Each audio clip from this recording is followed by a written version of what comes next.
Vamos a seguir analizando la reforma del Código Penal, pero desde otro ángulo y con otro pensamiento, porque lo importante es que después cada uno saque sus propias conclusiones. Así que vamos a seguir analizándolo esto, pero quiero comenzar con una reflexión que no es propia, ahora la vamos a compartir, que dice así: las personas que luchan por la justicia y la igualdad enamoran con su compromiso. Por eso es tan difícil enamorarse de un abogado. Bastante duro, ¿no?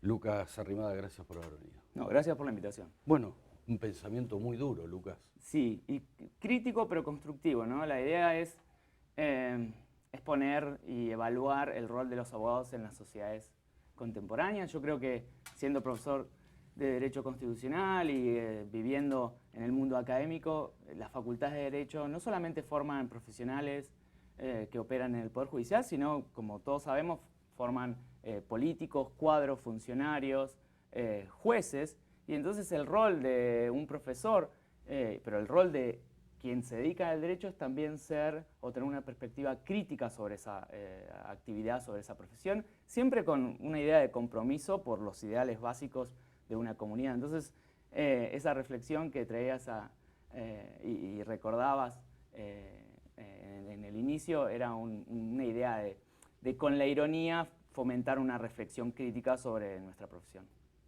Bueno, Lucas, ¿estás de acuerdo por una parte con la reforma del Código Penal, pero por otra parte sos muy crítico Sí. con la forma? O sea, vos apuntás a otras o a accionar de otra manera. A ver. Creo que puntualmente, como bien dijiste, el balance es positivo, pero hay formas y cuestiones de fondo que yo siempre critiqué durante el transcurso y hoy en día sigo criticando. Primero es el tema de la comisión. Me parece que si uno toma el Código Civil y el Código Penal, el gobierno elaboró estrategias inteligentes para impulsar esos cambios. Por ejemplo, típicamente en el Código Penal hizo una comisión plural. Esa comisión plural le permite hoy al gobierno tener una base sólida de apoyos multipartidarios. Desde mi lectura, que es una lectura académico-política, ¿no? de estrategias, lo que hizo Sergio Massa es capitalizar que él estuvo fuera de ese acuerdo político entre las fuerzas del Partido Socialista, el PRO, el radicalismo y el Frente para la Victoria, y impulsar un debate, incluso si ese debate era un debate en términos muy superficiales y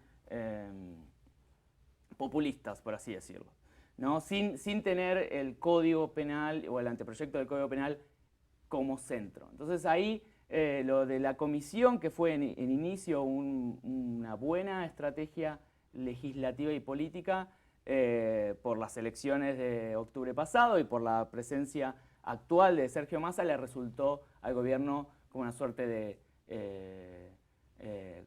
autogol o de gol en contra, porque en eso el escenario político cambió y apareció Massa tocando un nervio, que es el nervio de la sociedad que genera miedo, que genera discursos de inseguridad, que me parece que es innegable, hay un problema ahí, y entonces eso llama la atención y en eso Sergio Massa parece que aprovechó el momento y la oportunidad para incursionar en un lugar donde los otros partidos no podían o no pueden. ¿Por qué? Porque como ya se habló en este programa, el acuerdo multipartidario del Código generó que todos los partidos, o los representantes de los partidos, se comprometiesen con ese anteproyecto, incluso con sus disidencias.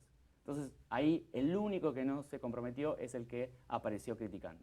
Ahora, en la comisión creo que, desde mi punto de vista, hay algo criticable en haber puesto a Eugenio Raúl Zaffaroni. Critiqué de la misma forma haberle dado al presidente de la Corte Suprema el Código Civil, porque usualmente me parece que hay una práctica política de sobredimensión de las figuras políticas y de las figuras judiciales. O sea, un juez de la Corte Suprema ya tiene mucho trabajo para, además de juez de la Corte Suprema, ser presidente de la Corte Suprema, redactar un Código Civil o presidir la comisión de redacción del Código Civil, ser académico, viajar por el mundo, dar todas las clases y charlas y además tener una vida personal. Entonces, me parece que esto podía generar incompatibilidad. ¿Le quedará tiempo? Esa es la gran pregunta, ¿no? ¿Cómo hace?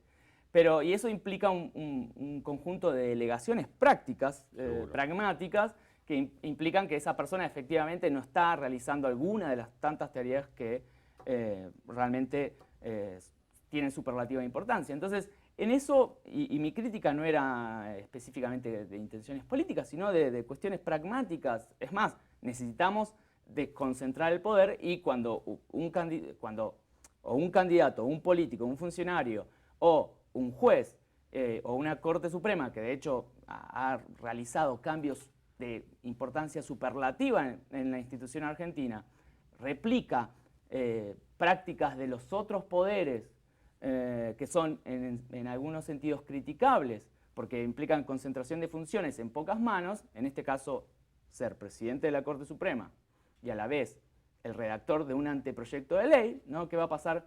Por ejemplo, en el caso de Zaffaroni es fácil, pero ¿qué va a pasar si el Código Civil llega a la Corte Suprema con un pedido de declaración de inconstitucionalidad?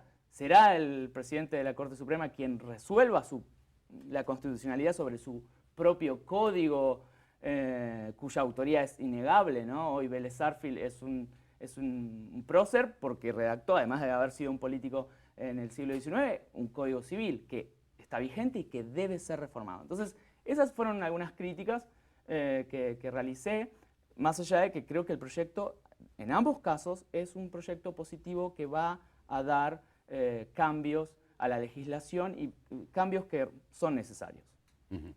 Dentro de todo esto, vos relacionás, Lucas, que hay que atacar otros sectores también, ¿no? Para después llegar al Código Penal. ¿Por qué?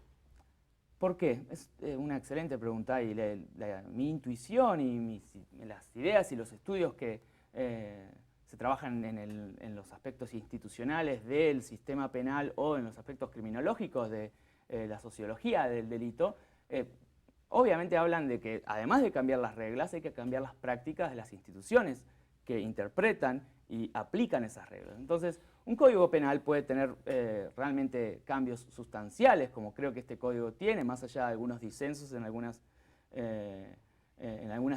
figuras, como por ejemplo la ausencia del debate sobre el aborto. Hay ciertos delitos que fueron estipulados con penas aún muy elevadas, otros que pueden ser pensados con penas más elevadas, pero más allá de eso la idea es, no podemos pensar un sistema penal sin una policía profesional al servicio de la política democrática. En el pasado diciembre tuvimos una gran crisis político, económica y social que tuvo como epicentro a la policía. Hoy en día no vemos un debate sobre cómo la policía, que es un gran factor de la seguridad y de la inseguridad. La policía es a la vez un problema y una solución, no solo en Argentina, sino en la región, en toda Latinoamérica. Y pensar una policía seria, con control civil, con buenos salarios, pero bien formada, responsable, que sea justamente una herramienta para el vecino, es clave.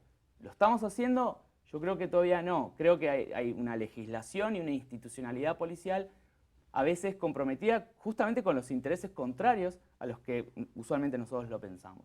También el Código Penal se tiene que pensar con la idea de cárcel, ¿no? Tenemos un sistema penitenciario que es el infierno mismo. Nadie razonablemente puede decir que nosotros respetamos ningún tipo de derecho en el sistema penitenciario y sabemos que no solamente es un infierno, sino que además las cárceles son súper porosas. No solo hay fugas, sino en algunos sentidos hubo famosos casos de personas que estaban cometiendo delito y estaban en ese preciso momento bajo la tutela, bajo la órbita del sistema penitenciario. Entonces, las cárceles, cuando uno dice la gente quiere más cárceles, las cárceles son súper porosas, la gente sale de la cárcel antes de la libertad condicional, a veces porque los sistemas penitenciarios son corruptos, son secretos, son oscuros, y entonces las cárceles son parte de la gran industria del delito, pero del delito tal vez el más complejo, porque la persona está adentro de una cárcel. Entonces el sistema penal no lo piensa como un potencial delincuente, a pesar de que sí, efectivamente dentro de la cárcel usualmente hay droga, hay teléfonos celulares y hay muchas cosas que traen problemas. Más allá de que estemos a favor o no de eso, pero el sistema penitenciario en muchos sentidos se ha demostrado corrupto. Eso es a todas luces innegable. Entonces, sin pensar los grandes sectores del sistema penal, estoy hablando de la policía, estoy hablando del sistema penitenciario y, en última instancia, pero quizás el más importante, el Poder Judicial y sus operadores, fiscales, defensores, creo que la reforma podría quedar incompleta. Podría ser un gran paso, pero sin duda no el único necesario. ¿Hay riesgo en esto, Lucas, de caer en el garantismo con este formato que tiene hoy por hoy y donde se desdibujen lo que son premios y castigos? Bueno, yo, Jorge, no diría que hay un riesgo, hay una necesidad de seguir la Constitución, que es una Constitución que junto a los tratados internacionales es garantista, ¿no? Y yo creo que ahí el garantismo es justamente una herramienta que nos permite resolver en el largo y mediano plazo los problemas con menos violencia. Hasta ahora hemos, creo, intentado la vía contraria, aumentar penas, más violencia, más represión, más castigo, más cárceles, lo que ha, desde mi punto de vista, y esto también hay una sólida evidencia en estudios por todo el mundo, pero estudios que también se han realizado acá, ha fallado. O sea, esa respuesta, cuando siempre es pensada desde la mayor violencia, el mayor castigo, más cárceles, es contraproducente. ¿Por qué? Porque incluso en sistemas donde las cárceles funcionan bien, que no es el caso de Argentina, que no es el caso de una función policial respetada, transparente, con un control interno fuerte. O sea, incluso en esos casos fracasa el sistema de pensar que todo se resuelve con más violencia y cárceles. Por eso me parece que, más allá de todo el debate que es necesario, y es necesario que la sociedad entre en los debates sobre el Código Penal, que se involucre, me parece que es muy positivo que pensemos en reducir la violencia, en reducir el castigo, en reducir...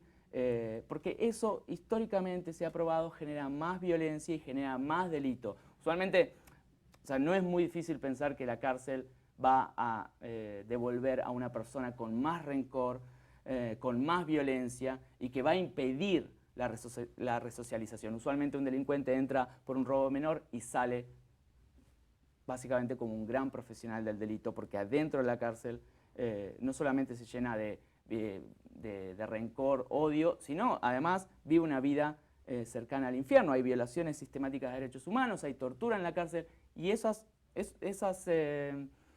prácticas generan una práctica y generan un actor social violento que en última instancia se vuelve contra la sociedad.